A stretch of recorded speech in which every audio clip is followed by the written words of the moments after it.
Yeah. I use always pencils. Singers never have You. pencils. I was like, watch me open it and like it's gone. Because I only have one. Usually I have multiple. But I only have one. I'll be right back. I need to replenish. Meaning I need to go to Walgreens and buy a pack of 5. Yes. Yeah.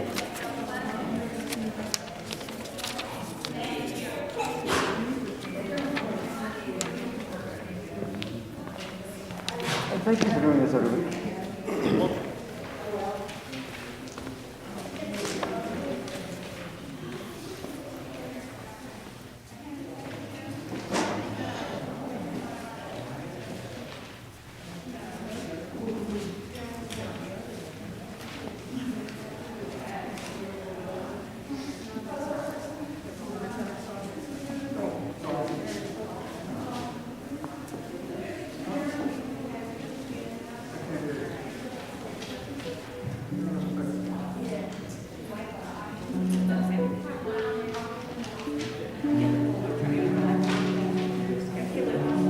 Yeah.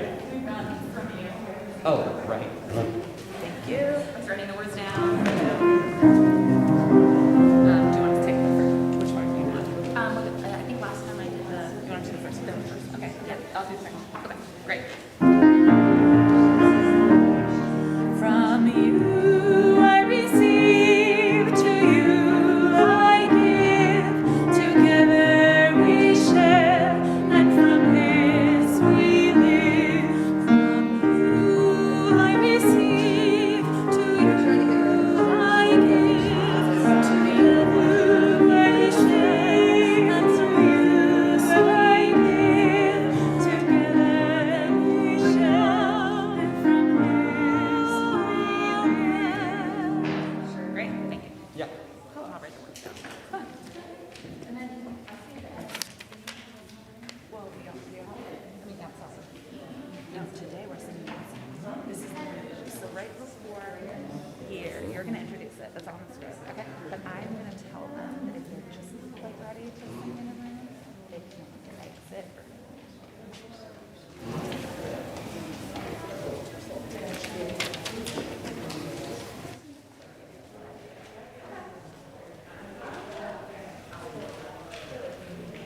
Yes.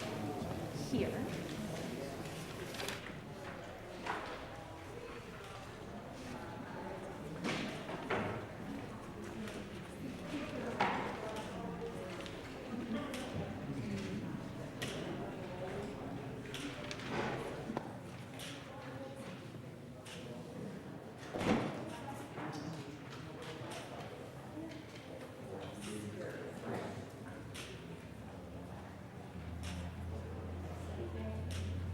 Morning.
From the poet, Marge Piercy, to be of use. The people I love the best jump into work head first, without dallying in the shallows, and swim off with sure strokes almost out of sight. They seem to become natives of that element, the black, sleek heads of seals bouncing like half-submerged balls. I love people who harness themselves, an ox to a heavy cart, who pull like water buffalo with massive patience, who strain in the mud and the muck to move things forward, who do what has to be done again and again. I want to be with people who submerge in the task, who go into the fields to harvest and work in a row and pass the bags along, who are not parlor generals or field deserters, but move in a common rhythm when the food must come in or the fire be put out. The work of the world is as common as mud. Botched, it smears the hands, crumbles to dust, but the thing worth doing well done has a shape that satisfies, clean and evident. Greek amphoras for wine or oil, Hopi vases that held corn, they're put in museums, but you know they were made to be used. The pitcher cries for water to carry, and a person for work that is real. In the spirit of that work that is real, we gather. Come, let us worship together. Welcome to worship at the Unitarian Universalist Church of Greensboro. I'm the Reverend Sadie Lansdale, and I'm the minister of this congregation. Unitarian Universalists believe that each person has a trustworthy relationship with the Spirit, with the Holy, with the source of all life, with what some call God, though we name it and know it differently from one another. And we believe that because we are interconnected, nobody is free until we all are free. So we strive to build beloved community here on earth, in our fellowship with one another, and in our work for justice. Whoever you are, whomever you love, however you have found your way here, welcome. Is the microphone working now? Can you hear me? Do we need to do a little, okay, great. What? It's working a little, the microphone. Great. Should you have your phone on in church making noise? No. Should you take your mask off? No. Where are we singing?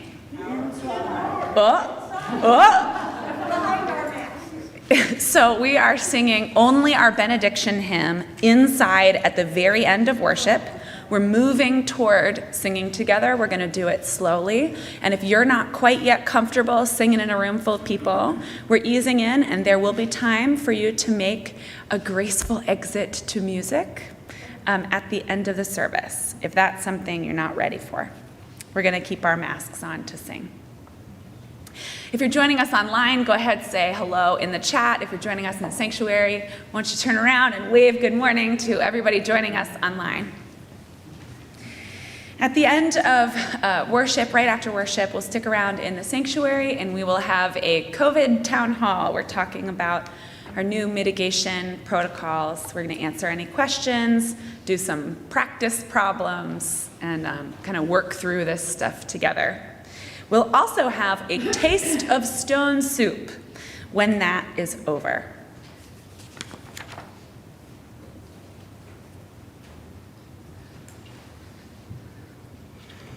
Good morning.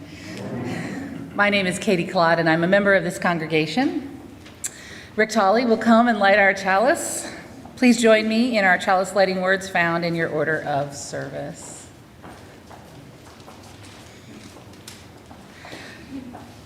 We, the members, we light this chalice, symbol of our Unitarian Universalist faith, to remind us to connect in spirituality and service, to care for each other and the world, and to create loving community. Thank you, Rick. And now, I got ahead of myself. A church covenant contains the promises we make to one another in response to the great gift of living, holding ourselves to our holy and highest aspirations. Will you join me now in our church covenant? We, the members of the Unitarian Universalist Church of Greensboro, do covenant to promote a search for personal meaning, respecting the individual truth in a community process of quest, speak and act with caring, courtesy, and love, thereby maintaining emotional, physical, and spiritual safety for all.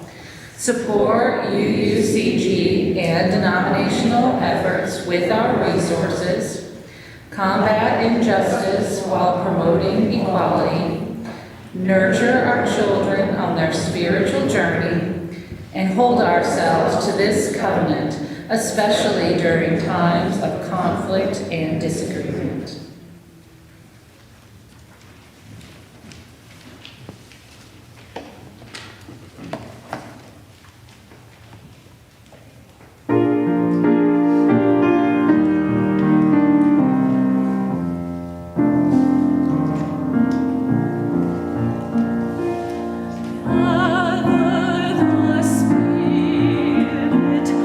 Harvest upon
Guys.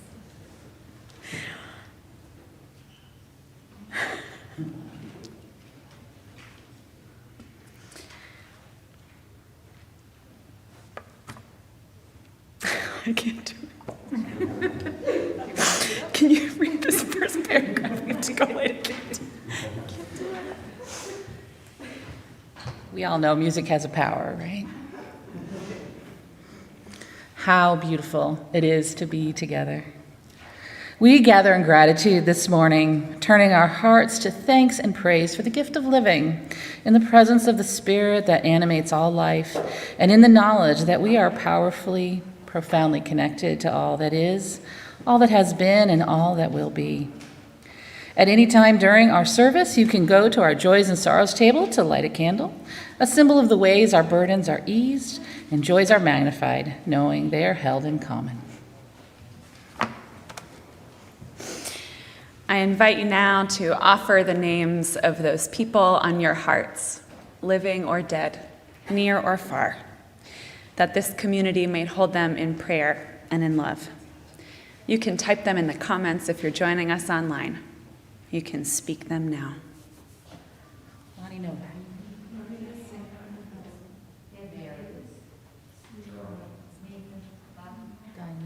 Tom Dine.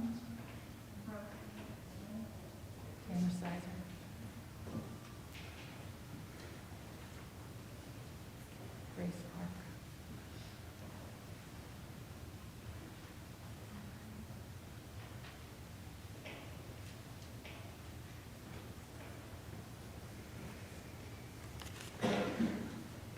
We pray especially this morning for Charlene Collins, who has been diagnosed with dementia and is moving to assisted living. And for Justin Peel and Chad Robinette, who are accompanying Justin's grandmother to the ER. Her name is Betty Dyer.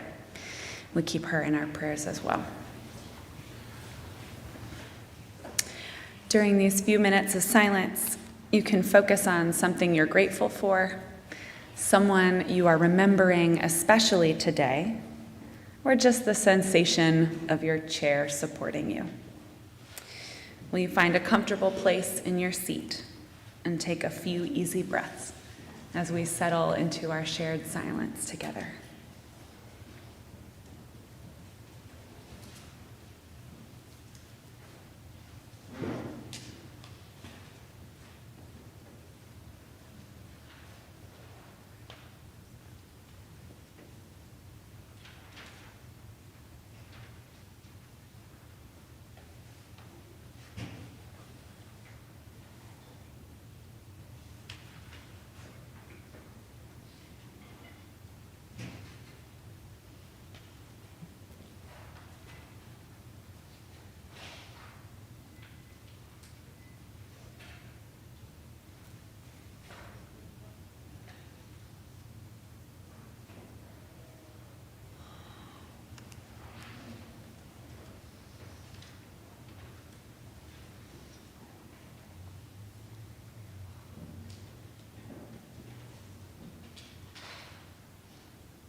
We send all of these prayers, spoken and silent, up to the love that holds us all. Will you join me in prayer? Spirit of life, God of many names and no name, source of all. We know you in the soup and in the hunger for it, in the dark nights and the candles that illuminate them sweetly, in the stones in our pockets, pulling out the best of us, even when we do not believe, even when our hearts are broken. We know you in the wisdom of our elders, the wonder of our children, and in the holy work of caring hands. Where there is hunger, let there be feasting. Where there is fear, let there be faith. Where there is loneliness, let there be the courage to reach out. Where there is joy, let it be loud. Where there is warmth, let it be shared. Where there is love, let it surround all sorrow. We ask these things for ourselves, for those we love, and for those we do not love. Amen.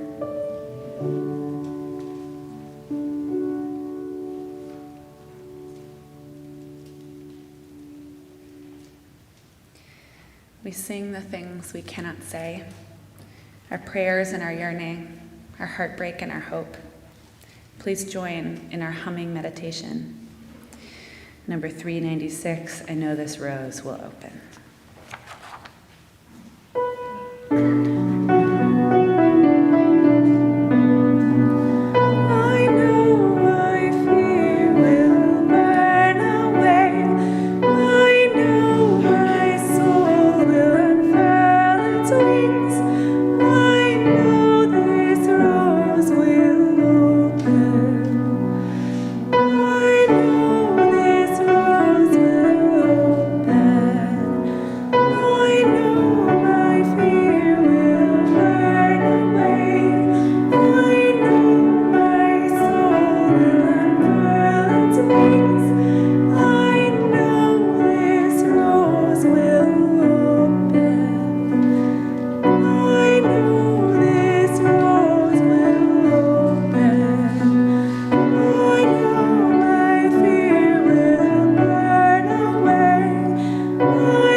Story this morning is adapted from many different European folk tales, and it is called Stone Soup. In the dead of winter, there was a village, and the people in this village were hungry. A traveler with a stone in their pocket comes upon the village. And the traveler says, I'm going to make stone soup. Does anyone have a soup pot? A farmer goes, oh, I'm sure I have one somewhere. Behold, my soup pot. An elder in the community said, oh, you're going to need a fire, right? I've seen stone soup a long time ago. And a child says, Grandma, what's stone soup? And the elder says, oh, it's delicious. Why don't you run home and see if you have any carrots? Does anyone have any carrots? If so, please bring them to the traveler and place them in her soup pot.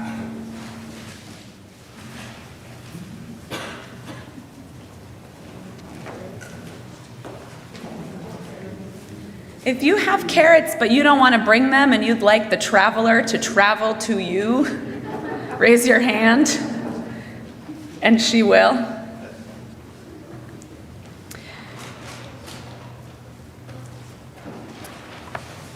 So as the fire bubbled and the water that someone had thoughtfully boiled continued to boil, and the carrots, which everyone had already chopped, began to cook, the traveler tasted her stone soup and said, "This is delicious. It could really use some potatoes." Did anyone perhaps have any potatoes of the regular or sweet variety?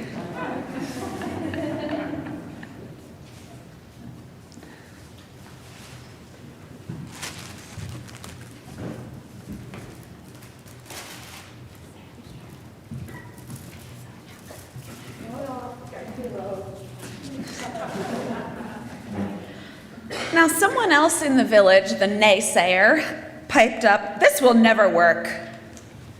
Can you say that? "This will never work. We can't make soup. We're hungry. There's no food here. We can't make soup. This is ridiculous. This is pretend." "Oh, hush," said the elder. Would any elders like to say, "Oh, hush"? Have a little faith. Now the traveler tasted their soup.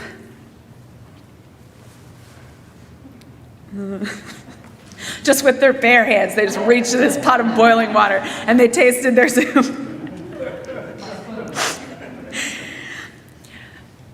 And they said, "This is delicious, but it could use some other vegetables that we haven't named yet." Does anyone have any other vegetables that we haven't named yet?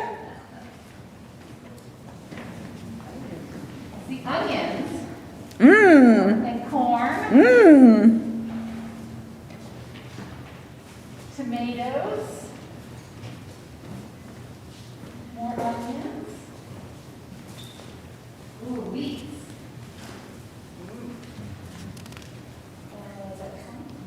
Ooh. Broccoli. Oh.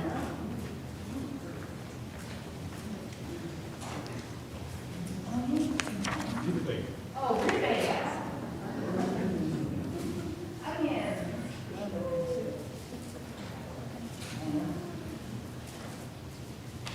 Tomatoes and corn. Ooh. Now, even as the traveler stirred their stone soup,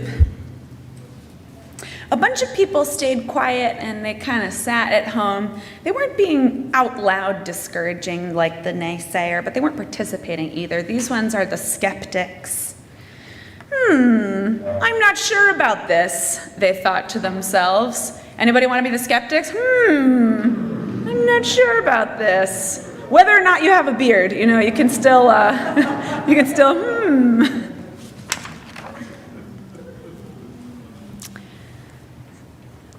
But the traveler continued on stirring and tasting their stone soup right up until the time all the vegetables cooked and there was enough to feed the whole community.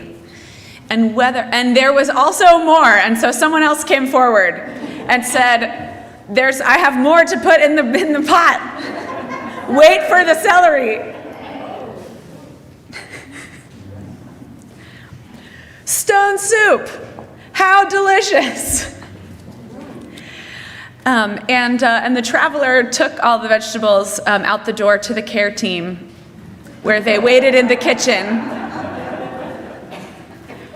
to do some stuff and then to later put it in mugs for you to taste after the service.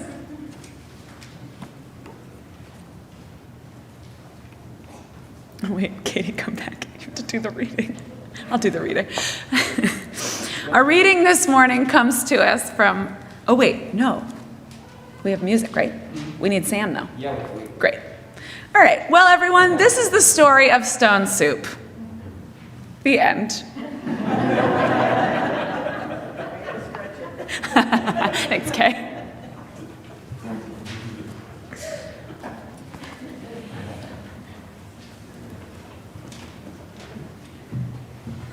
I'm back. Okay.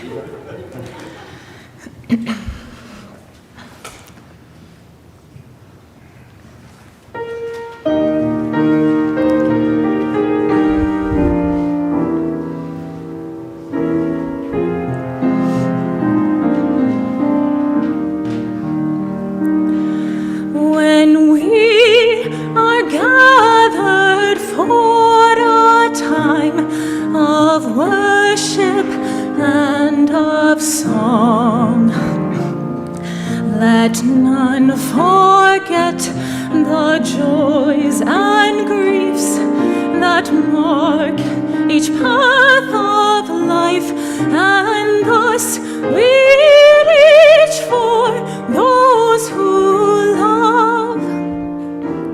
We reach for those who love.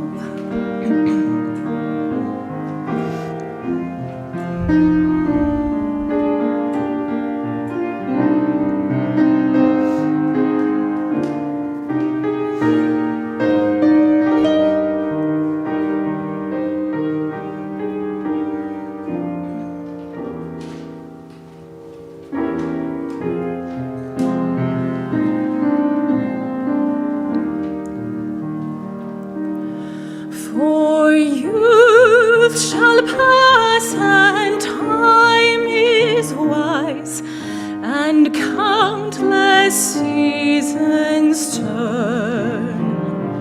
So day by day our years increase, until at last by life released our spirits shine like stars. Our spirits shine like stars.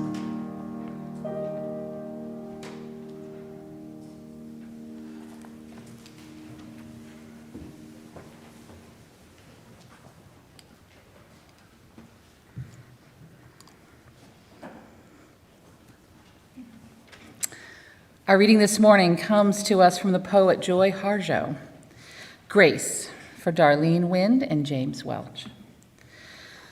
I think of Wind and her wild ways, the year we had nothing to lose and lost it anyway, in the cursed country of the fox. We still talk about that winter, how the cold froze imaginary buffalo on the stuffed horizon of snowbanks, the haunting voices of the starved and mutilated broke fences, crashed our thermostat dreams, and we couldn't stand it one more time. So once again, we lost a winter in stubborn memory, walked through cheap apartment walls, skated through fields of ghosts into a town that never wanted us, in the epic search for grace. Like coyote, like rabbit, we could not contain our terror and clowned our way through a season of false midnights.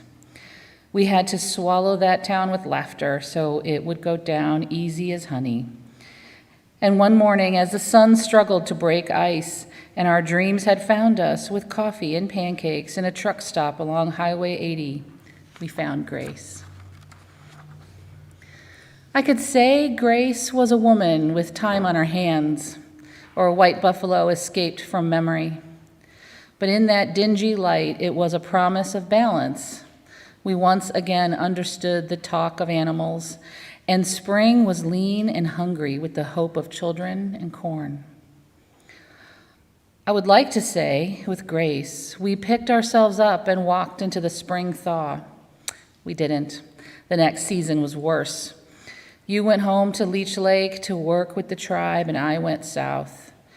And Wind, I am still crazy. I know there is something larger than the memory of a dispossessed people. We have seen it.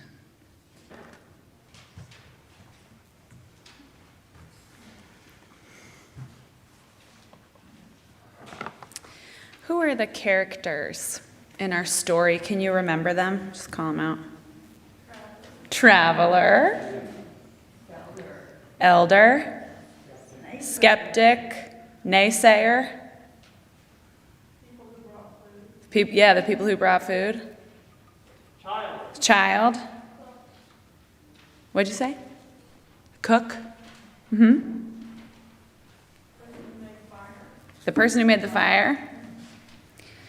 Over the course of your life, you may be all these people. Certainly each of them lives within you, waiting for its time, which may or may not come to pass.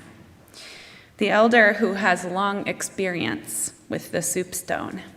The child whose connection to the magic and mystery and make-believe is yet untarnished. Or the stranger in a new place, the one with fresh perspective, the one who brings something new to those who thought they had exhausted all possibilities of the rhythm of life. You may also be those who thought they had exhausted all possibilities of the rhythm of life. And the skeptics, those worn-down souls who say to themselves, even if they know better than to say it out loud, this is never going to work. Or the naysayer, the one who gives voice to the secret doubt in many people's hearts. Those who cannot, those who will not believe in the possibility of a different world inside of this one. But we can all be the one with a stone in our pocket, bringing magic and mystery where we go, daring ourselves and those around us to live as if a different world is possible. This kind of story, these stories of community and abundance and a little bit of magic, appear all over the world. There's the story of Jesus feeding the multitudes, feeding 5,000 people with only a few loaves of bread and a handful of fish. There's the story of heaven and hell, where hell is a bunch of thin, starving people with gaunt faces and empty eyes sitting around a full soup pot, watering mouths just a little too far away from the spoon that is just a little too long. Or heaven, which is those same people, fat and happy, and the same spoons and the same soup, but the people are feeding each other. Or the very many different versions of this stone soup story. These are stories about faith, how the practice of faith can change our lives. Jesus feeds the multitudes, whether through miracle or through modeling, through illusion or through inspiration. What does it matter if they are fed? The story of heaven and hell with the same spoons and the same people and the same soup teaches us something about what we believe could actually be possible. It's not that the good people share and the bad people don't. It's that fear and scarcity and I'm gonna get mine will starve us. And sometimes it's hard to see any other way. We are all those thin and starving souls, strangers to one another, unable to imagine living differently, trying to get ours. And we are all those fat and happy people, feeding each other, caring for each other, stronger together. In stone soup, all the ingredients are there in the cupboards of the community, waiting to be mixed together. In the human creature, all the ingredients are within us: tenderness and terror, faith and fear, greed and gratitude and giving, cowardice and courage. This kind of story is a glimpse of the world that yet could be, when the curtain slides back and we peer behind it to discover the kingdom of heaven in our own cities, in our own hearts, when we discover the hidden wholeness that was here all along. If only we could have seen. Now, there's a very dangerous way to interpret this story, and it goes like this. Oh, you're hungry? You just need to see the abundance that is within you. Oh, you're tired? You simply need to raise your vibrations. The good news is not an attitude adjustment. Hunger is real. Hunger is not an accident or an act of God. In our day, in our time, hunger is an act of greed. We talk about someone's fortune like it's luck or chance rather than part of a system where some have a little because some have a lot. We use spiritual language to obscure physical, political, and economic reality. We launder the consciences of those who hoard wealth when we talk about the less fortunate and the fortunate. There's a version of this story where someone actually has all the potatoes. Most of the village is hungry and someone is sitting on a huge pile of potatoes. Is the magic of the soup stone enough to compel those ones to share? What kind of system permitted them to get all those potatoes in the first place? If they have 1,000 times more potatoes than the average person in the village, is that because they work 1,000 times harder?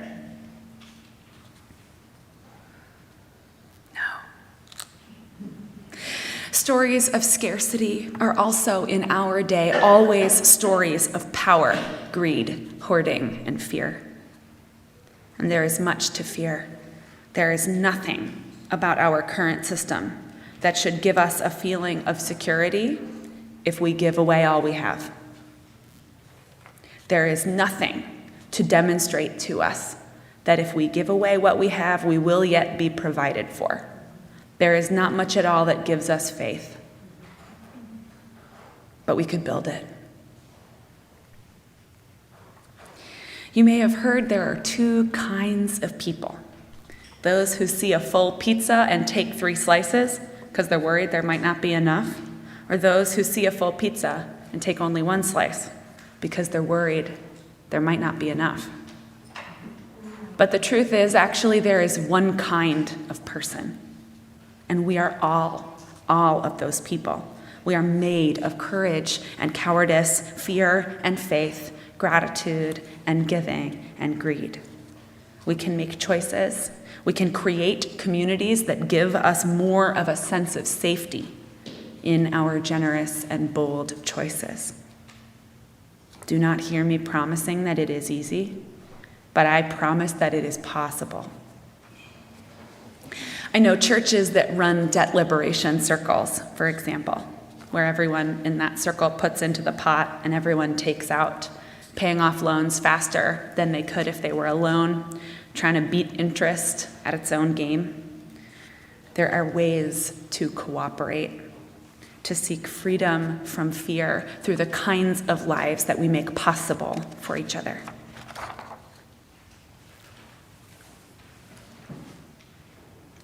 Is the stone in this story just an illusion or a parlor trick? The invitation to make believe, the gateway to magic? Faith is a stone in your pocket, a talisman, something you can touch, something you can hold on to, something you can remember in hard times, something that keeps you going, something that reminds you that another world is yet possible within the shadows of this one. Touch it. Rub your thumb over it when you are worried. Share it. Shape your life around it and be amazed.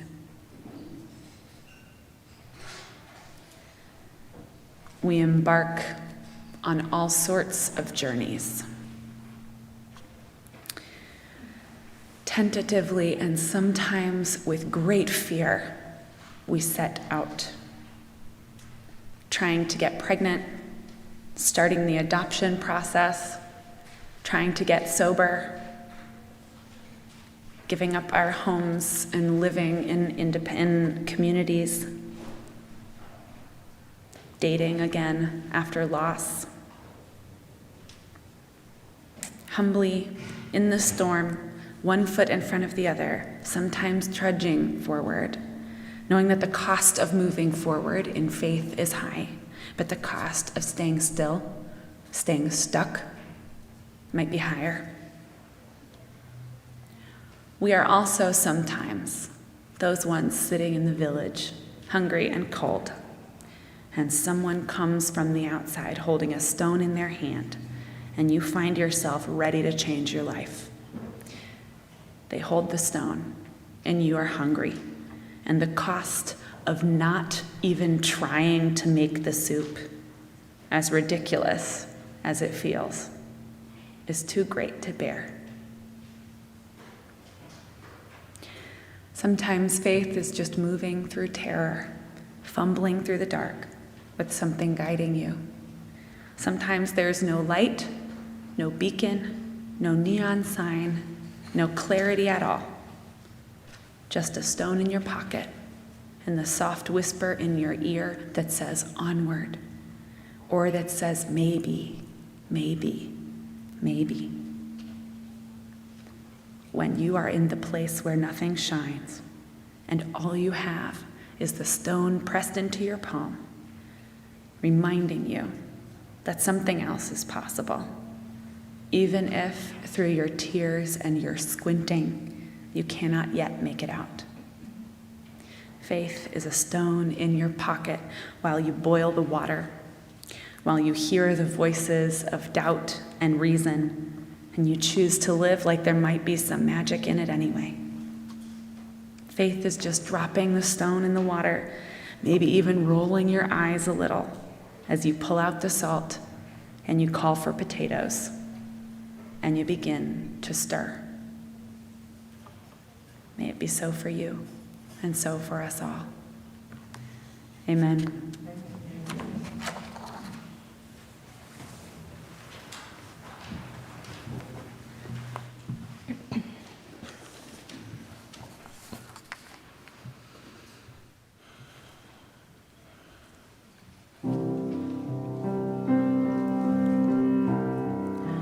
When you walk through a storm, keep your chin up high, and don't be afraid of the dark.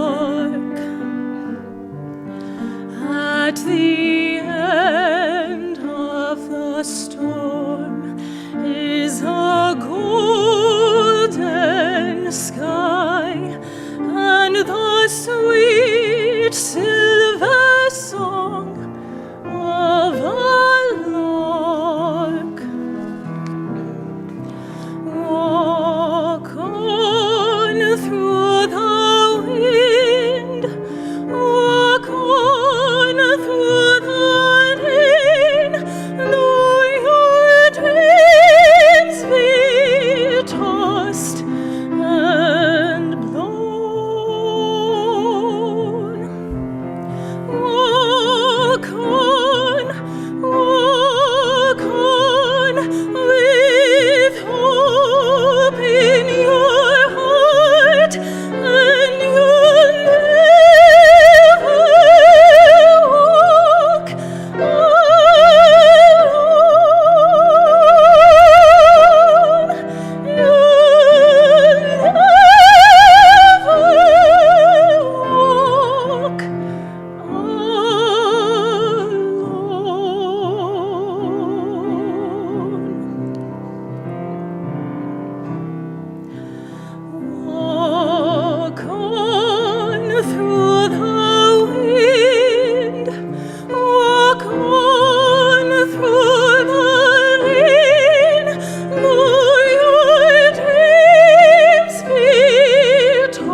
One of the ways we live out our mission to create loving community is to contribute financially to the ministries of this congregation and the good work of our community partners.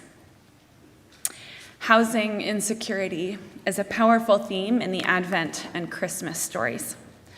Jesus was born in a makeshift shelter among a colonized people with no obvious prospects for liberation. In childhood, he and his family lived as refugees, fleeing a government that was fearful of the power of a people who would discover and make real their freedom.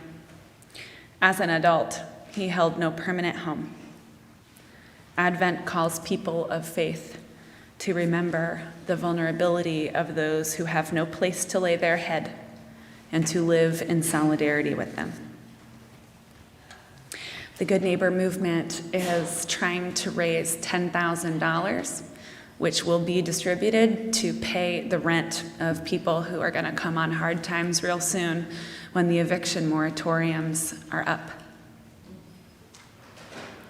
They're about halfway to their goal, and your contributions will make possible a little more safety and a little more freedom and a little more warmth for our neighbors in Greensboro. This is kind of uncomfortable to talk about, but I'll do it anyway because I think this is very important. When my grandmother died last year, I inherited some money, which is what enabled me at 31, with a bunch of debt from grad school, to buy my house. I have contributed 10% of that amount to this housing campaign because as I feel the gratitude for a safe place to live, I also feel an extraordinary rage as I see people's belongings pile up on the streets outside their homes in my neighborhood, evidence of eviction and displacement. I drive past nativity scenes and churches all over the city and all over the county telling the story of a baby who was born in a manger, but like all babies, deserved a bed. If you are able, I invite you to think very seriously about what a generous contribution to this campaign would do for our neighbors. It's the difference between someone in their house and someone on the street, at least for a few months. It's the difference between your own feeling of being numb, your own feeling of helplessness, or your feeling that you're part of something. Part of why I believe in the Good Neighbor Movement's project is that they're challenging the city council to appropriately and efficiently distribute federal assistance funds, which has not yet actually happened. So they have the money, but it hasn't actually gone to pay people's rent. You can learn more about the details of that campaign in this coming week's newsletter. But I'll tell you that I am very encouraged by the project of raising money to try to pay people's bills, and at the same time raising our voices to challenge those in power to change the circumstances that lead to this kind of displacement in the first place. If you'd like to make a contribution via PayPal to the church for our offering to be split with the Good Neighbor Movement, you can do so on our website. You can mail a check.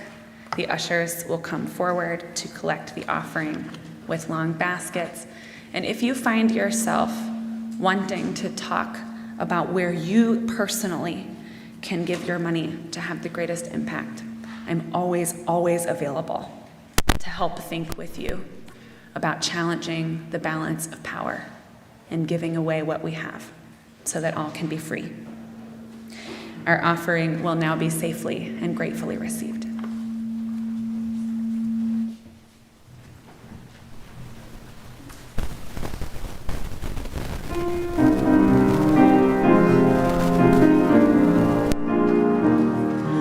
From you I receive, to you I give, together we share, and from this we live.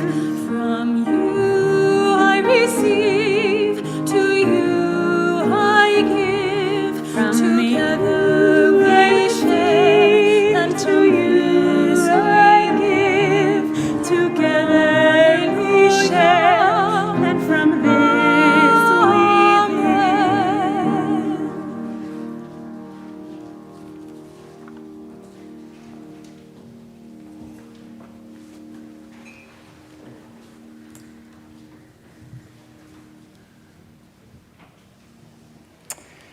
Will you join us in our chalice extinguishing words?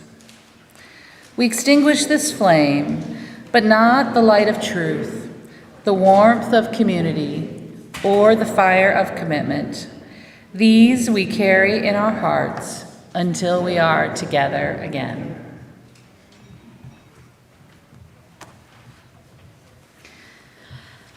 Right after service, we'll have our COVID town hall, so stick around to think together about our new mitigation efforts. And then after that, we'll have some soup, which the care team is busy preparing. We have 2 Christmas Eve services. Who remembers what time they're at? 4:30 and 6:30. The 4:30 service is very brief. It'll be half an hour outside, carols, cookies, story. The 6:30 service will be inside, and that one will be live streamed. We will be singing masked at both. This Friday at 6:30 in the church, we'll have a solstice celebration.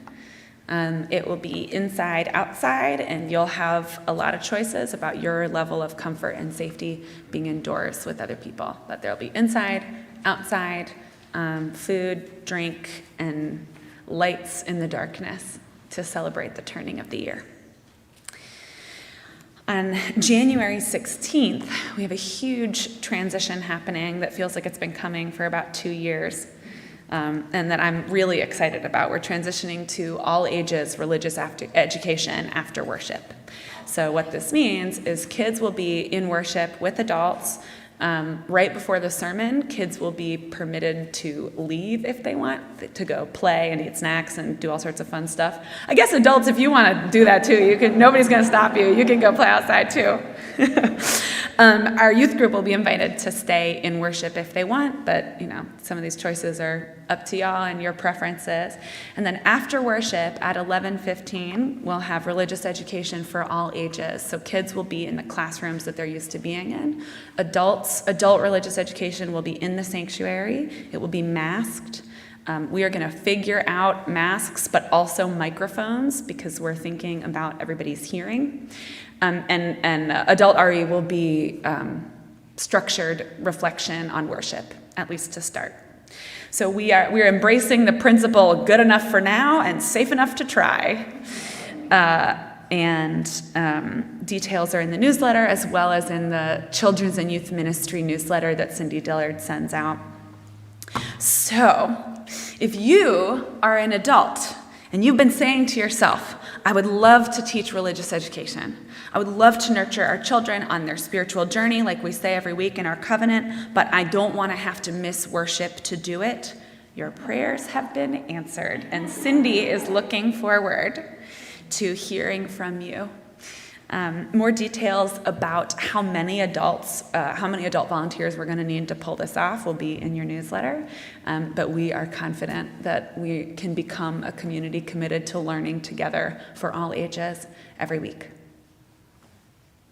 So Cindy's email is on the back of your order of service, and if you are interested in making this commitment or finding out more about it, email her. She'll want to know. Finally, the Committee on Endowment. This committee is Suzanne Deering, Emily Batchelor, and Merritt Waite. Reports that contributions to our endowment fund during our Matching Gifts Challenge total $10,815 through last Sunday. As of today, with the matching gift from the anonymous donor, almost $22,000 will be added to our fund. There is a matching gift of $29,000 still available, so we have until next Sunday to benefit from this very generous donor's offer. If you haven't contributed yet, consider what amount you can donate to the endowment fund to help build the future of the church. Committee members Emily Batchelor, Merritt Waite, and Suzanne Deering are available for further information and further conversation with you. And a brochure explaining the purpose of the endowment fund is available at the visitors table, which is just outside the sanctuary to the right. Let's see, Merritt's here. Is Suzanne here?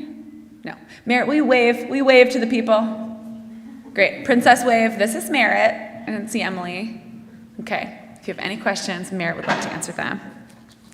Finally, let's say goodbye to everybody worshiping with us online. It's so good to be with you in this way. Carrying a stone in your pocket. Shape your life around it and be amazed. Go in peace.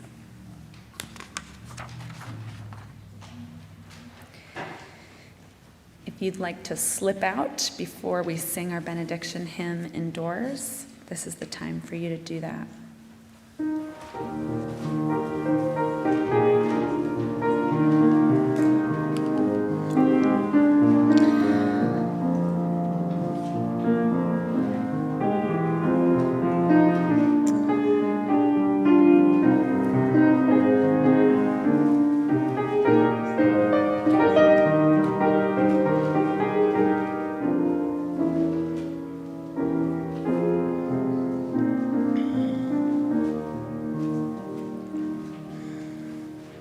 And now let's sing our benediction hymn together. You can place your hands over your heart. We'll sing Shalom Havarim through twice. It's a Hebrew song which means, peace, dear friends, until we meet again.